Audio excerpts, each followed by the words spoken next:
तो आपने कहा कि जो बाहर वाला पार्ट था that is the renal cortex, और दूसरा वाला पार्ट क्या है that is the renal medulla. अब अगर देखा जाए तो देखिए एक यहाँ पर मैंने इस तरीके का नेफ्रॉन दिखाया, दिखाई दे रहा है ये वाला नेफ्रॉन, और एक और मैंने यहाँ पर दिखाया है दैट इज ये वाला। क्या ये दोनों नेफ्रॉन एक से हैं अलग अलग हैं? सर एक से ही होंगे। आप देख के बताइए कि एक से हैं या अलग अलग है? सर अलग अलग है। क्या डिफरेंसेस नजर आ रहा है इसमें आपस में? हाँ जी, क्या डिफरेंस नजर आ रहा है? कुछ नजर आ रहा है, नहीं आ रहा? देखिए अगर देखा जाए तो एक नेफ्रॉन को मैंने इस तरीके का दिखाया है, और यहाँ वाला जो नेफ्रॉन है ये कुछ इस तरीके का नजर आ रहा है, या इवन अगर आप देखें तो इस तरीके का है। तो क्या ये दोनों नेफ्रॉन एक से नजर आ रहे हैं या अलग अलग है? सर अलग अलग है। अलग अलग है, पक्की बात है। ये देखिए और ये वाला देखिए, जब ये अलग अलग है तो ये वाला में अगर देखते हैं तो छोटा नजर आ रहा है और ये बड़ा नजर आ रहा है, नहीं आ रहा है? तो इस छोटे वाले का नाम है that is a cortical nephron. छोटे वाले का क्या नाम है? That is a cortical nephron. और बड़े वाले का नाम है that is a juxtamedullary nephron. That is a juxtamedullary nephron. हाँ जी, तो ये बताइए कि कितने तरीके के नेफ्रॉन हो गए? दो। कौन कौन से हो गए? Cortical nephron. कॉर्टिकल नेफ्रॉन और दूसरा जुक्स्टामेडुलरी नेफ्रॉन है। क्या ये बात क्लियर है? नहीं है? यस। अच्छा, अब अगर देखा जाए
तो ये स्ट्रक्चर है बेसिकली नेफ्रॉन का।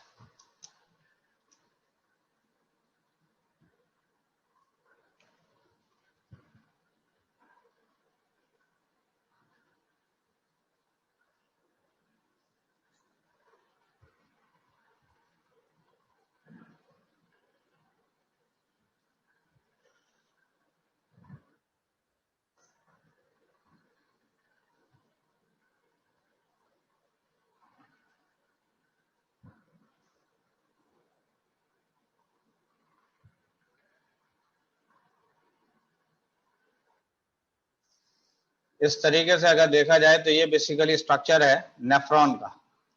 और अगर इसमें आप देखें तो इस नेफ्रॉन के अंदर ये एक पाइप है जो ब्लड लेकर आ रहा है, ये वाला पाइप, और ये इस जाली के अंदर ब्लड लेके आ रहा है, और ये ऐसे करके ब्लड को लेके जा रहा है। यहां तक बात समझ में आ रही है? हाँ जी, यस सर। ओके। तो अब जरा इसको देखिए, ये कुछ कप के जैसा स्ट्रक्चर नजर आ रहा है कि कप शेप स्ट्रक्चर, या नहीं? यस सर आ रहा है। ये जो कप शेप स्ट्रक्चर है इसको आप कहते हैं दैट इज अ बोमेंस कैप्सूल। क्या कहलाता है ये? That is a बोमेंस capsule. इस बोमेंस कैप्सूल के अंदर देखिए ये ब्लड लेके आ रहा है, दिखाई दे रहा है? तो ये बेसिकली ब्लड को लेके आ रहा है और ये ब्लड को लेके जाएगा। तो मैंने कहा कि जो ब्लड लेके आ रहा है इसको आपने नाम दिया, this is called as afferent arteriole.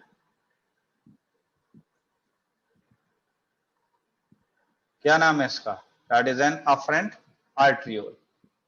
और इसकी बात करें तो इसका नाम है that is an efferent arteriole.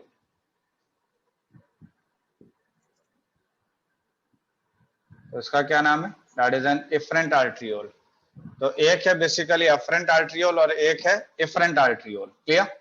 इसके बाद अगर इसकी बात की जाए तो ये कहलाता है प्रॉक्सिमल कॉन्व्यूलेटेड टिब्यूल।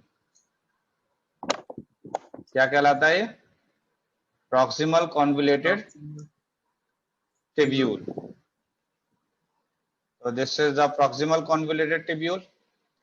इसकी बात करें तो this is the distal convoluted tubule. क्या है ये? This is the distal convoluted tubule. उसके बाद ये क्या है? तो दिस इज कलेक्टिंग डक्ट। क्या है ये? This is collecting duct. और कलेक्टिंग डक्ट फर्दर जाके जिसमें ओपन हो रहा है उसका नाम है that is a duct of Bellini. यानी ये कलेक्टिंग डक्ट फर्दर किस में जाके ओपन हो रहा है? तो ये ओपन हो रहा है डक्ट ऑफ बालेनी के अंदर। यहां तक क्लियर? ये जो यू शेप स्ट्रक्चर नजर आ रहा है, ये जो यू शेप के जैसा है, इसको आप कहते हैं लूप ऑफ हेनले। क्या कहलाता है ये? Loop of Henley. That is a loop of Henley. अगर देखा जाए तो ये लूप ऑफ हेनले यहां से ऊपर जा रहा है और यहां से अगर देखा जाए तो नीचे की तरफ जा रहा है। ऐसे करके जा रहा है, नहीं जा रहा? बताइए। yes. और ये जो नीचे जा रहा है इसको हमने नाम दिया that is a descending loop of Henley. तो यहां पे मैंने लिख दिया है कि that is descending loop of Henley.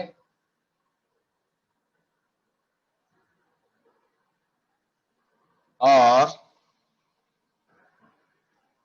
इसकी बात करें, ये जो ऊपर जा रहा है इसको आपने क्या नाम दे दिया?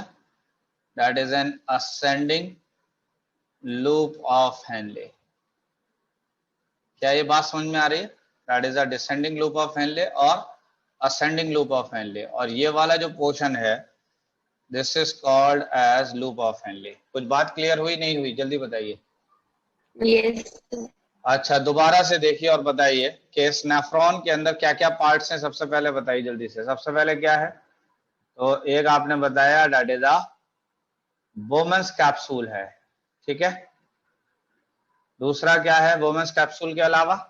बताइए जल्दी से। हाँ, ये तो बताया ही नहीं मैंने।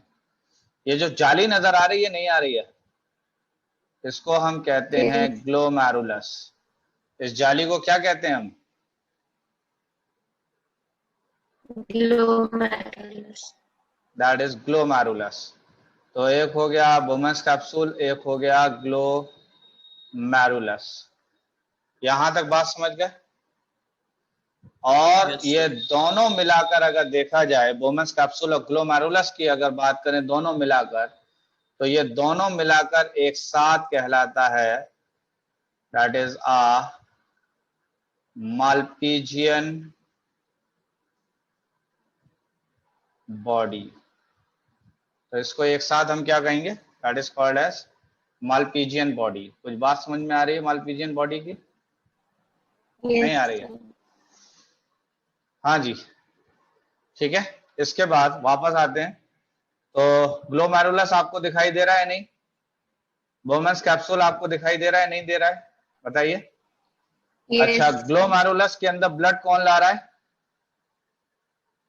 Efferent arteriole. That is efferent arteriole लेके आ रहा है ब्लड। यहां तक क्लियर है? That is an efferent arteriole blood लेके आ रहा है यहां पर। और लेके कौन जा रहा है? Sir, efferent efferent arteriole. arteriole. तो that is efferent arteriole. Impure blood किसमें होगा? Efferent arteriole. तो एफरेंट आर्ट्रियोल के अंदर इम्प्योर ब्लड होगा और एफरेंट आर्ट्रियोल के अंदर कैसा ब्लड होगा? Pure. हाँ जी, तो दैट इज प्योर ब्लड होगा। क्या यहाँ तक बात समझ में आ रही है कि अफरेंट आर्ट्रियोल और इफरेंट आर्ट्रियोल की कहानी नहीं आ रही है? इसके बाद आपने क्या नाम बताया? अच्छा ठीक है, ये बताइए कि इसके बाद बोमस कैप्सूल हो गया, ग्लोमेरुलस हो गया, इसके बाद कौन सा पार्ट आएगा? जल्दी बताइए। Sir proximal that is a proximal convoluted tubule. क्या नाम आएगा? That is a proximal convoluted tubule. Clear है ये बात? नहीं है? हाँ जी। अच्छा एक बात बताइए कि प्रॉक्सिमल का मतलब क्या होता है? तो प्रॉक्सिमल का मतलब होता है नियर। प्रॉक्सिमल का क्या मतलब है? नियर। तो जरा आप इस पार्ट को देखिए, तो क्या ये पार्ट बोमस कैप्सूल के नियर है या दूर है? बताइए भाई, ये बताइए, जो प्रॉक्सिमल पार्ट है ये नियर है बोमस कैप्सूल के या दूर है? जल्दी बताइए भैया। बोमन कैप्सूल नजर आ रहा है ये वाला? ये बोमन कैप्सूल के प्रॉक्सिमल पार्ट नियर है, और ये कौन सा पार्ट है? That is the distal. तो डिस्टल के मायने होते हैं फार के। डिस्टल माने क्या है? That is far. तो इसका मतलब ये हुआ कि जो टिब्यूल बेसिकली दूर है उसका नाम पड़ गया डिस्टल कॉन्वोल्यूटेड टिब्यूल। उसका क्या नाम है? That is a distal convoluted tubule. Clear? तो ये बताइए प्रॉक्सिमल कॉन्वोल्यूटेड टिब्यूल के बाद कौन सा पार्ट आएगा? जल्दी बताइए। descending loop of आएगा that is a descending loop of Henley. That is a descending loop of Henley. उसके बाद क्या आएगा? हाँ जी, loop of Henle. फिर आएगा that is N ascending loop of Henley. Ascending loop of Henley. और descending loop of Henley और ascending loop of Henley, ये दोनों ही लूप ऑफ हेनले के पार्ट्स हैं। यानी ये दोनों के दोनों लूप ऑफ हेनले के पार्ट्स हैं। डिसेंडिंग लूप ऑफ हेनले की बात करेंगे तो डिसेंडिंग लूप ऑफ हेनले में ऐसे जा रहा है, और असेंडिंग लूप ऑफ हेनले में देखेंगे तो ऐसे जा रहा है। देख लीजिए यारो, बता रहे हैं। तो ये दोनों के दोनों पार्ट किसके हैं? That is the loop of Henley के। तो लूप ऑफ हेनले के कितने पार्ट्स हैं? दो। कौन कौन से हैं? Descending loop of Henle. एक है डिसेंडिंग लूप ऑफ हेनले और एक है असेंडिंग लूप ऑफ हेनले। यहां तक बातें समझ में आ गई? नहीं आई? अच्छा, इसके बाद नेक्स्ट कौन सा पार्ट आएगा बताइए जल्दी से। Sir distal convoluted. तो फिर आएगा that is a distal convoluted tubule. Distal के मायने क्या होते हैं? जल्दी बताएं। दैट इज अवे कह लीजिए या फार कह लीजिए। और प्रॉक्सिमल के मतलब क्या था? Proximal near. नियर। डिस्टल का मतलब हो गया दैट इज अवे या फार कह लीजिए। ठीक है, अब डिस्टल कॉन्वोल्यूटेड टिब्यूल के बाद कौन सा पार्ट आएगा बताइए जल्दी से। Sir collecting duct. तो आएगा कलेक्टिंग डक्ट। कलेक्टिंग डक्ट के बाद कौन सा पार्ट आएगा? Duct of Bellini. That is a duct of Bellini. Duct के मायने क्या होते हैं? जल्दी बताइए। डक्ट का मतलब? हाँ जी सर बैग लाइक स्ट्रक्चर होता है। डक्ट माने पाइप के होते हैं बेटा।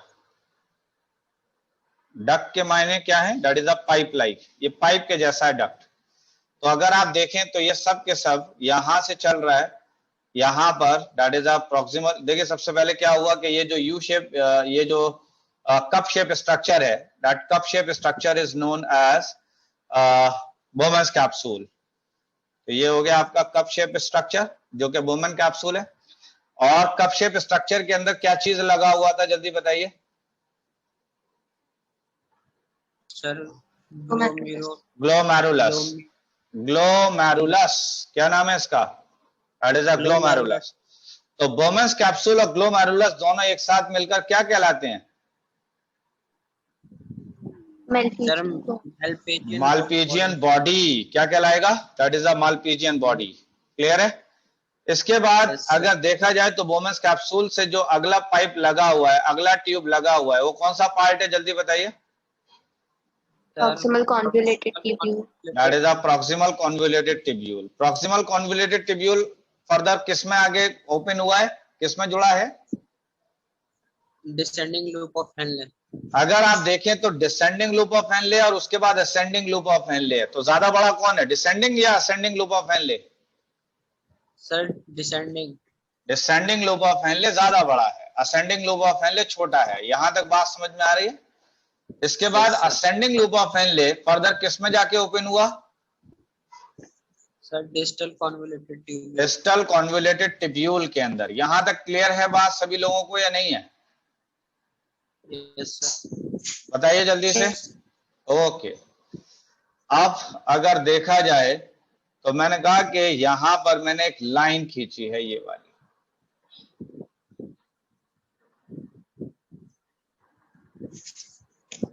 ये लाइन नजर आ रही है, नहीं आ रही है?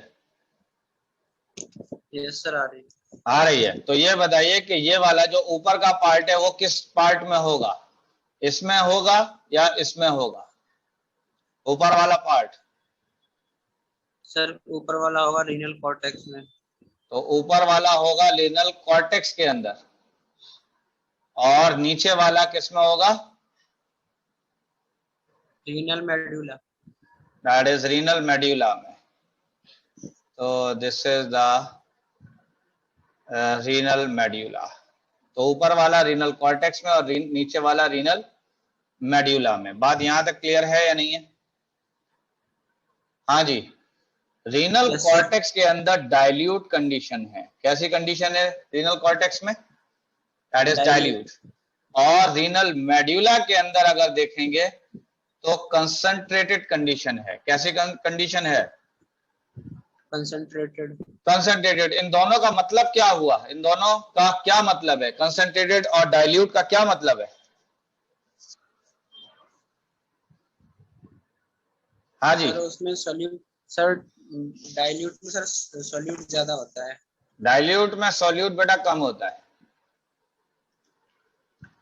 डाइल्यूट के अंदर लेस सॉल्यूट मोर सॉल्वेंट। यानी क्या ज्यादा होगा क्या कम होगा, जल्दी बताइए। सॉल्यूट कम होगा और सॉल्वेंट ज्यादा होगा। सॉल्वेंट का मतलब क्या हुआ? That is a water. और सॉल्यूट का मतलब क्या हुआ? That is N NaCl and urea. Material.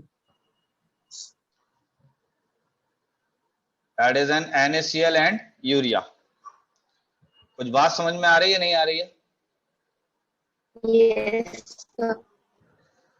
तो ये बताइए कि रीनल कॉर्टेक्स कैसा है, जल्दी बताइए। डाइल्यूट। डाइल्यूट है। डाइल्यूट का क्या मतलब है? डाइल्यूट से आप क्या समझ रहे हैं यहाँ पर? सर उसमें सॉल्वेंट ज्यादा होगा और सॉल्यूट लेस होगा। आप कह सकते हैं कि पानी ज्यादा है लेकिन नमक और यूरिया क्या है? कम है। कम है। तो ये कम हो गया और ये ज्यादा हो गया। ठीक है, ये बात सही है। Yes sir. रीनल मेड्यूला कैसा है, जल्दी बताइए। सर इसमें सॉल्यूट ज्यादा होगा। अच्छा, मोर सॉल्यूट होगा और लेस क्या होगा? हाँ जी, लेस क्या होगा? वाटर। वाटर का मतलब दैट इज सॉल्वेंट। क्या ये बात सही है? यहां पर Yes. कौन से सॉल्यूट किसकी बात कर रहे हैं हम? सॉल्यूट किसको कह रहे हैं यहां पर हम? That is NaCl and urea. क्या ये बात सही है या नहीं है? Yes sir. अच्छा, यहां तक बातें आपको समझ में आ रही है नहीं आ रही है, जल्दी बताइए।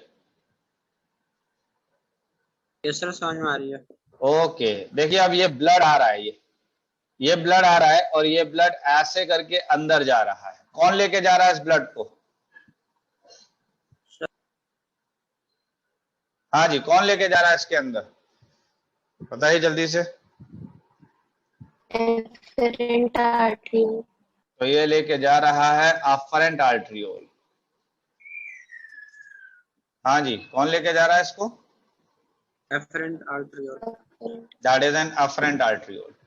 और ये जो लेके गया है, ये जो लेके जा रहा है, ये कौन सा है? This is an efferent arteriole.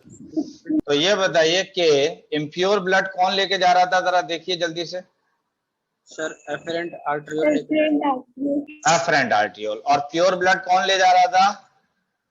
Efferent arteriole. Efferent arteriole. देखिए हुआ क्या कि जब यहाँ पे ब्लड आया तो देख रहे हैं आप, इसका जरा इसका स्पेस देखिए, इसका स्पेस इतना है और इसका स्पेस देखेंगे तो देखिए इसका स्पेस इतना है। तो इसका मतलब क्या हुआ कि डायमीटर कहाँ पे ज्यादा है, कहाँ पे कम है डायमीटर? जल्दी बताइए। करंट आर्ट्रियोल में ज्यादा है। अफरेंट आर्ट्रियोल में डायमीटर ज्यादा है, एफरेंट आर्ट्रियोल के अंदर डायमीटर क्या है? कम है। बात क्लियर है या नहीं है? Yes sir. और जब कम है तो इसका मतलब हुआ कि ब्लड आ ज्यादा रहा है लेकिन जा कम रहा है। क्या ये बात सही है? यानी ब्लड यस आ ज्यादा रहा है और जा कम रहा है। क्या ये बात समझ में आ रही है? नहीं आ रही है? इससे क्या हुआ कि इस ब्लड के अंदर जितनी भी इम्प्योरिटीज थी, जितना भी वेस्ट था, वो किसमें निकल आया? सर वुमेन्स कैप्सूल में। तो पहले वुमेन्स कैप्सूल में आया ये वेस्ट, और उसके बाद ये वेस्ट किसमें आ रहा है? प्रॉक्सिमल कॉन्वोल्यूटेड ट्यूब्यूल वेस्ट आ रहा है प्रॉक्सिमल कॉन्वोल्यूटेड ट्यूब्यूल के अंदर। क्या ये बात समझ में आ रही है, नहीं आ रही है? Yes sir. ओके। तो अगर मैं थोड़ा सा इसको और सिंप्लीफाई कर लूं, यहां पर थोड़ा सा हौश पौश हो गया इसलिए मैं यहां दिखाता हूं इसको। मैंने कहा कि अगर आप देखें तो ये आपको अच्छे से पता है कि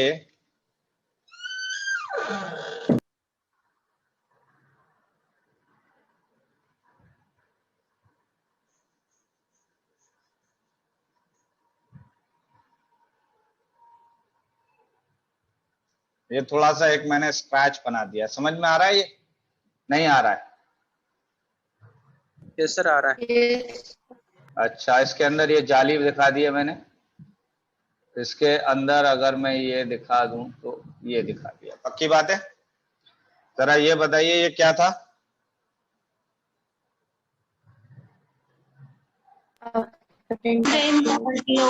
that is an afferent arteriole. और अफरेंट आर्ट्रियोल कैसा ब्लड लेके आ रही थी? Impure blood. और इसकी इम्प्योरिटी जो है वो यहां आ गई थी या नहीं आ गई थी, बताइए? ये किस पार्ट में आई थी, जल्दी बताइए। हाँ जी, इस पार्ट का क्या नाम था? Proximal convoluted tubule. तो that is a proximal convoluted tubule. Short में आपने इसको कह दिया पीसीटी। क्लियर है बात? जल्दी बताइए। यस। इसके बाद अगर देखा जाए तो यहां से क्या शुरू हो गया था, ये वाला यहां तक, बताइए जल्दी से। Descending loop of Henley. That is descending, क्या था? Loop of Henley. ये वाला क्या था यहां तक? Ascending loop of Henley.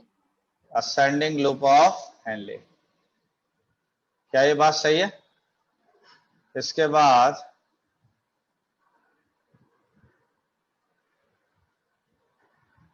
ये नीचे का पोर्शन क्या था, जल्दी बताइए। Renal medulla. That is a renal medulla. और ऊपर वाला?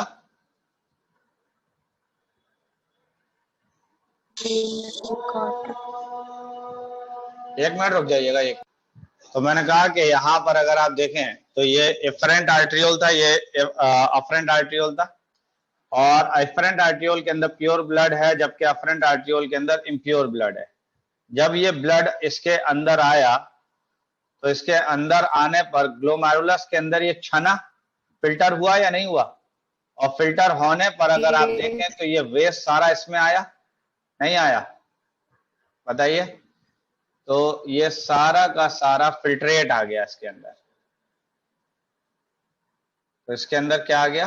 दैट इज फिल्ट्रेट आ गया। फिल्ट्रेट का मतलब क्या हुआ? दैट इज वेस्ट आ गया। क्या आ गया? That is waste. बात यहां तक समझ में आ रही है या नहीं आ रही है? हाँ जी। yes, अच्छा, इसके बाद अगर देखा जाए तो इस फिल्ट्रेट से कुछ ये मटेरियल एब्जॉर्ब हुआ है, ये मटेरियल बाहर आ गया। तो अगर आप देखें यहाँ पर तो आप देख रहे हैं कि सोडियम देखिए वापस इस फिल्ट्रेट से निकल के बाहर आ गया, नहीं आ गया। इसी तरह क्लोराइड बाहर आ गया, इसी तरीके से अमाइनो एसिड्स बाहर आ गए, इसी तरह अगर देखा जाए तो ग्लूकोज बाहर आ गया, नहीं आया। बताइए जल्दी से। तो ये बताइए कि फिल्ट्रेट के अंदर से क्या क्या चीजें बाहर आ रही हैं, क्या क्या चीजें निकल के वापस बॉडी के अंदर रुक रही हैं या इस पार्ट में रुक रही हैं। बताइए क्या क्या पार्ट निकला है। Sir sodium, sodium, amino acid, sodium है, ग्लूकोज, क्लोराइड है। आप कह सकते हैं कि जो यहाँ पर एब्जॉर्ब हुआ है वो क्या क्या हुआ था, दैट इज NaCl एब्जॉर्ब हो रहा है। आपने कहा अमाइनो एसिड जो है ये एब्जॉर्ब हो रहा है। आपने कहा कि ग्लूकोज एब्जॉर्ब हो रहा है। इसका मतलब अगर आप देखें तो ये सारे के सारे सॉल्यूट थे या नहीं थे। बताइए। यस सॉल्यूट थे, और ये यूजफुल सॉल्यूट थे या नहीं थे। Yes sir. जब ये यूजफुल सॉल्यूट थे तो ये यहाँ पे सब क्या हो रहे हैं, ये हो रहे हैं रीएब्जॉर्ब। क्या हो रहे हैं ये रीएब्जॉर्ब हो रहे हैं। क्या मतलब है इसका रीएब्जॉर्प्शन का। हाँ जी, सारे सॉल्यूट्स दोबारा यानी हाँ दोबारा से ये एब्जॉर्ब हो रहे हैं। यहां तक क्लियर है बात। ये वाला कौन सा पार्ट था, ये वाला जल्दी से बताइए, ये वाला part. Sir ascending loop of Henley. Okay, जब मैंने कहा कि फिल्ट्रेट यहां से नीचे जा रहा था, ऐसे करके फिल्ट्रेट नीचे जा रहा था, तो ऑब्वियस बात है कि यहाँ पर लाइटर था, यहाँ क्या, यहाँ डाइल्यूट कंडीशन थी ऊपर की तरफ। लेकिन जैसे जैसे नीचे की तरफ जा रहे हैं तो यहाँ पर कंसंट्रेटेड बढ़ता जा रहा है, नहीं बढ़ता जा रहा। बताइए। Yes sir. अगर मैं एक छोटा सा आइडिया बताऊं आपको तो यहाँ पर 1200 ऑस्मोलैरिटी है। कितनी है।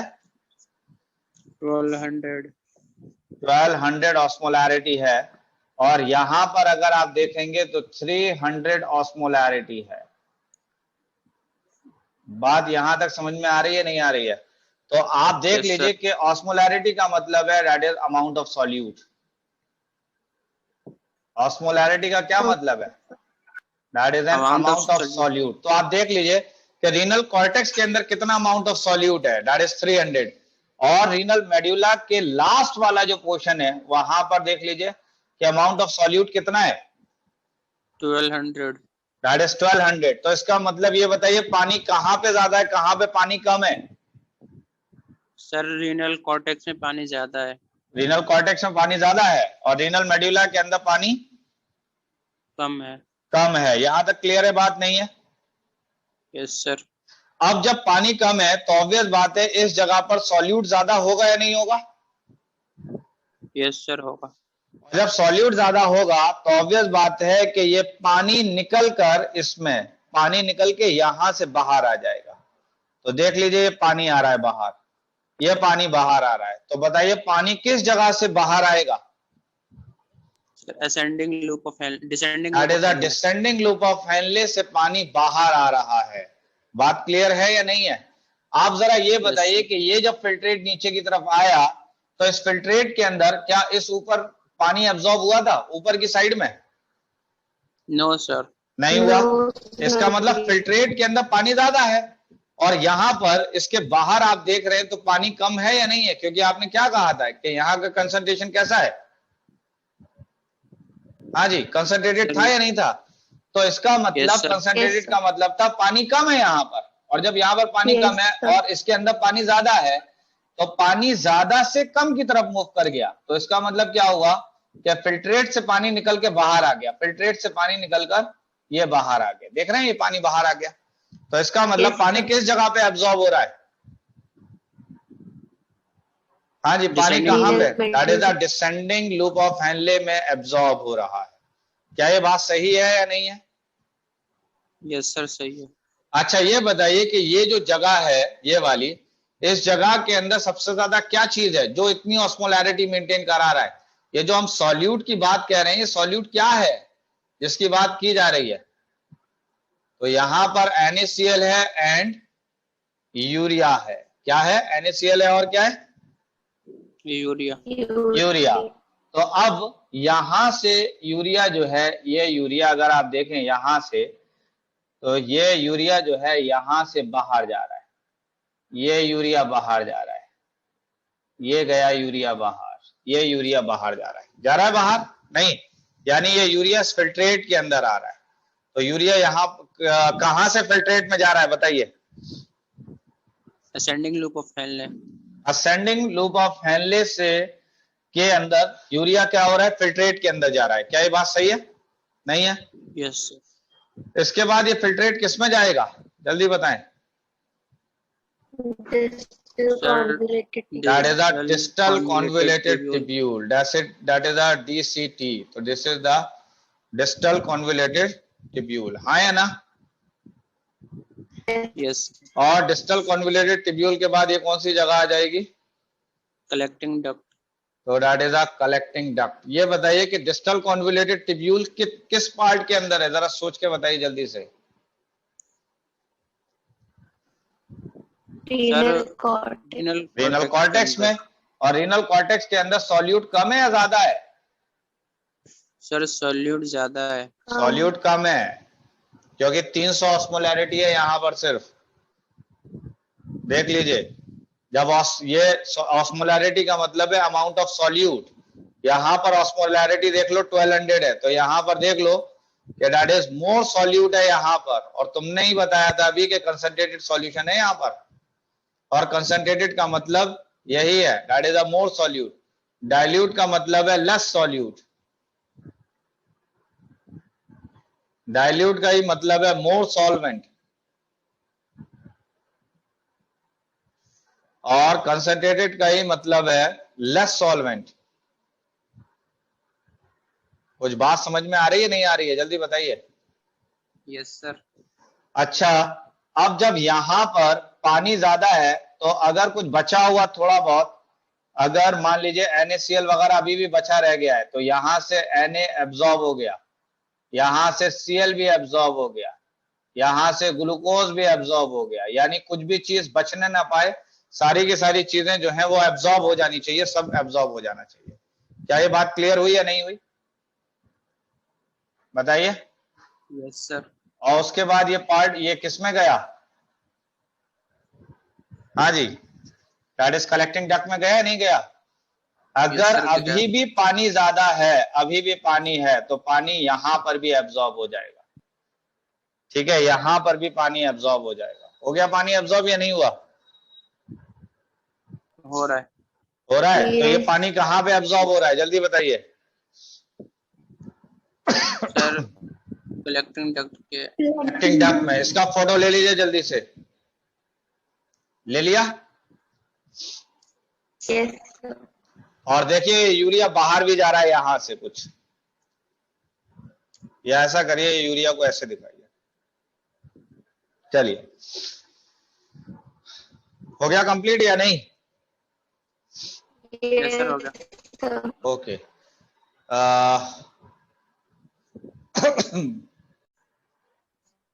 आपने कहा कि that is a Bowman's capsule.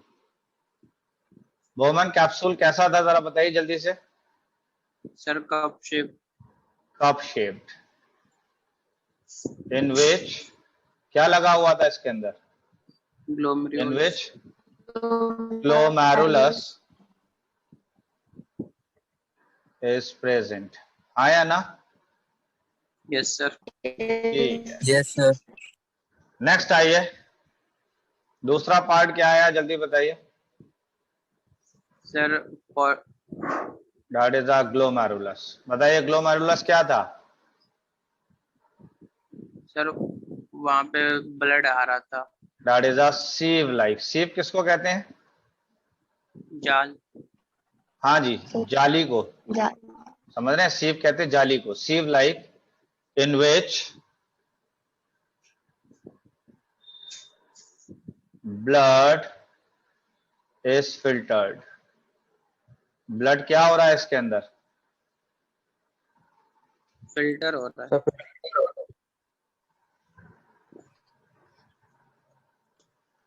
Blood is filtered. यहां तक बात समझ गए?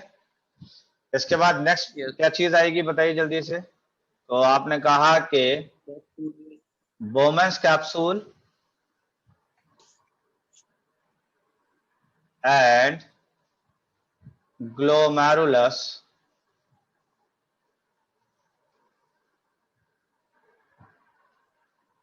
टुगेदर कॉल्ड, क्या कहलाता था? Together called Malpighian body. Malpighian body. क्या यहां तक बात क्लियर है? नहीं है? Yes, sir. अच्छा ठीक है, ये बताइए फिल्ट्रेट जो निकला था, filtrate is passed, filtrate is passed into किसमें फिल्ट्रेट पास हो रहा था, बताइए जल्दी से। Sir, proximal convoluted tubule.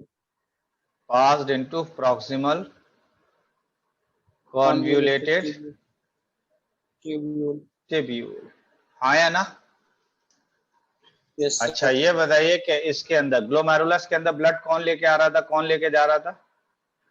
Afferent arteriole लेकर आ रही थी sir. That is afferent arteriole bring blood in glomerulus.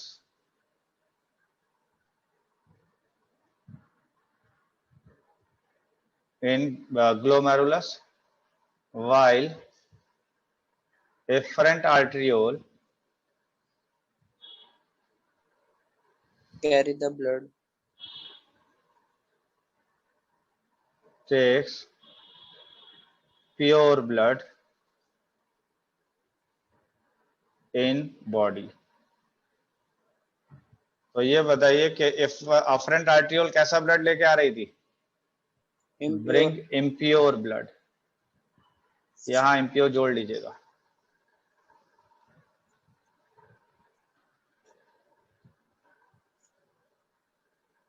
That is impure.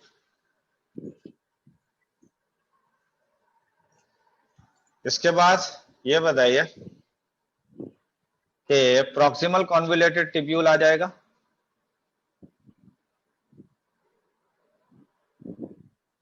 हाँ जी, प्रॉक्सिमल कॉन्वुलेटेड टिब्यूल में क्या चीज एब्जॉर्ब होगा, जल्दी बताइए।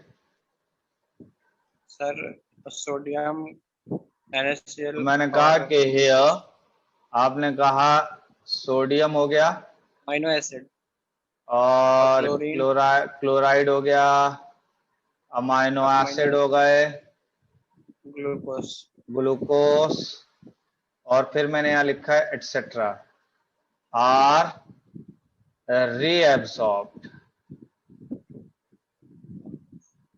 and taken back in body। क्या बात समझ में आ रही है इस बात की? सर यहाँ पे NaCl और amino acid and glucose reabsorb होके दोबारा बॉडी में चले जाते हैं। दोबारा बॉडी में चले जाएंगे, तो इसका मतलब है useful material moves in body. क्या ये बात समझ में आ रही है? Yes sir. अच्छा ठीक है, इसके बाद नेक्स्ट बताइए, नेक्स्ट क्या आएगा? सर डिसेंडिंग, पहले आएगा loop of Henley. That is a loop of Henley. किस तरीके का स्ट्रक्चर है ये? U shape. That is a U shaped है। अब मुझे ये बताइए कि लूप ऑफ हेनले के अंदर कितने पार्ट्स हैं? 2। Have 2 parts. कौन कौन से हैं? Descending loop of Henley and ascending loop of Henley. That is descending loop of Henley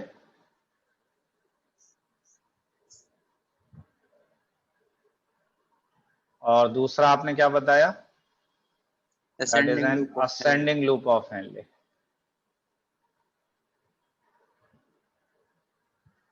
अब बताइए डिसेंडिंग लूप ऑफ हेनले में क्या काम होगा? हाँ जी, एब्जॉर्प्शन ऑफ, किस चीज का एब्जॉर्प्शन होगा? Water takes place. तो यानी डिसेंडिंग लूप ऑफ हेनले के अंदर किस चीज का एब्जॉर्प्शन होगा? दैट इज अ वाटर का एब्जॉर्प्शन होगा। और असेंडिंग लूप ऑफ हेनले में अगर देखा जाए तो मैंने कहा कि urea is added in filtrate. क्या ये बात सही है? Yes sir. यूरिया किस में ऐड हो रहा है अब? Ascending loop of Henle. जी। अब नेक्स्ट कौन सा पार्ट आएगा बताइए जल्दी से। Sir distal convoluted tubule. That is a distal convoluted tubule. और डिस्टल कॉन्वोल्यूटेड ट्यूब्यूल में क्या काम होगा जल्दी बताइए। हाँ जी। यहाँ पे भी अब्जॉर्प्शन होता है। तो मैंने कहा कि reabsorption of useful material takes place if left। अगर बचा रह गया है तब। तो यूजफुल मटेरियल में कौन कौन था? सोडियम था, क्लोराइड था, और क्या था? Amino acid and glucose. That is glucose था, अमीनो एसिड था, याद है? हाँ, एटसेट्रा। अच्छा जी, नेक्स्ट क्या आएगा बताइए। Sir collecting duct. तो आ जाएगा कलेक्टिंग डक्ट। कलेक्टिंग डक्ट में अगर देखा जाए तो वेस्ट फ्रॉम DCT, DCT का मतलब that is the distal convoluted tubule, poured into किस में पोर हो जाएगा? Into collecting duct. क्या ये बात सही है? Yes sir. कलेक्टिंग डक्ट में किस चीज का एब्जॉर्प्शन होगा? वाटर का। Absorption of water takes place. क्या यहां तक बात समझ में आ रही है या नहीं? Yes sir. नेक्स्ट क्या आएगा? Sir duct of Bellini. That is a duct of Bellini. तो यहां पर अगर देखा जाए तो मैंने कहा कि waste now poured into duct of Balani। और वेस्ट किसमें पोर कर दिया गया? Duct of Bellini. And from here it is thrown to renal pelvis। किसमें जाएगा? Renal pelvis. रीनल पेल्विस में। रीनल पेल्विस, और रीनल पेल्विस से किसमें जाएगा? फिर जाएगा यूरेटर में। फिर जाएगा यूरेटर में, और यूरेटर से किसमें जाएगा? यूरिनरी ब्लैडर में जाएगा, यूरिनरी ब्लैडर में। और यूरिनरी ब्लैडर से किसमें जाएगा? यूरेथ्रा में। और यूरेथ्रा से किसमें जाएगा? That is outside the body. क्या ये बात समझ में आ गई या नहीं आई है? Yes sir. ओके।